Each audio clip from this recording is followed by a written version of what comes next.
Aka, bu nima? Uydagi unitazni olib keldingizmi, aka? Qimmat turadi, ehtiyot bo'linglar. Yomon ekan, lekin bu rosa qiziqdim-da buni. Real qattiq oldingiz bu narsani. Mana bitta firmasi yozilgan. Xotinga sovg'a qilib olib keldim. Yoqmadi. O'sha uchun o'rniga boshqa narsa olmoqchiman. Gap yo'q, lekin toshlari ham yig'ib qo'yibdi, lekin вообще maxsus shu xotiningiz uchun qildirganmiz deyman-da. Zakaz qilib polnisi. Shunaqa firma bormi, xabaring yo'qmi, kan? Yo'q, aka.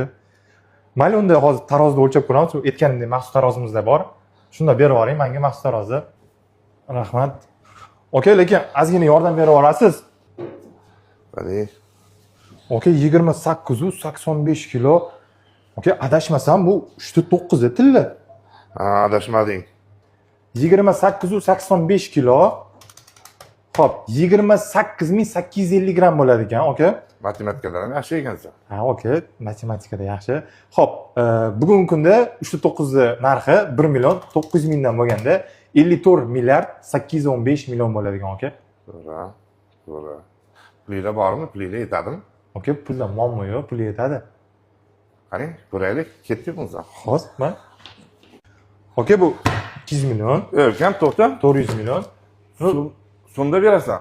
So'mda beriladi, albatta. Dollarda bermaysanmi? Qanaqa bo'lib ketaman? Aka, dollarda bizda afsuski mumkin emas, faqat o'zimizning milliy so'mimizda, milliy valyutamizda beriladi, aka. Xohlasangiz, mana shu aytgan summamni sizni mashinangizga o'zim ortib beraman bagajnikiga. Muammo yo'q undan. Bo'ldi. Unaqa bo'lsa mayli. Ketdi unda, aka. Ketdi.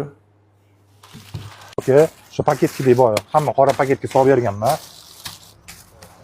Oxirgi mana paket qo'yapman. Ko'p bo'ldi pul. Eslatib o'taman, 54 milliard 815 million. Hammasini joyladik, aka. Rozi bo'ling, sog' bo'ling, salomat bo'ling. Rahmat sizlarga.